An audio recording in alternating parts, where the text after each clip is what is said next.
turns up and there's space, we'll obviously let them in. We're not going to be absolutely.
It's a shame because he must have thought he was being so innovative with that new, was it Portland cement, and then...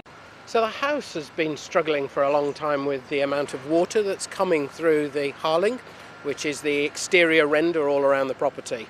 It was designed as an impermeable membrane to stop the rain coming in, and that just hasn't worked. It's cracked in a number of places and the water gets in. When the water gets in, it doesn't get out very easily. So it tends to cause quite a lot of damp problems going into the house and a lot of damage to the plasterwork and some of the woodwork and the original Mackintosh features that we've got inside. So the box that you could see behind me effectively puts a protective shield around it, so it stops 90% of the water from getting to the building, which will give us an opportunity, first of all, to dry the house out, and then to do some conservation and restoration work to put better harling in place and to deal with the plasterwork in the house inside. I mean, ultimately, what we've done over the last several years is small patchy interventions on certain areas where they were at higher risk, and yes, to some extent we could carry on doing that, but big problems are often best solved with one big solution. What we'd like to do is find something that allows us to tackle all of the issues at the Hill House over the next 5 years and really make sure that we're going to restore and put this masterpiece in good order for the next 100 years.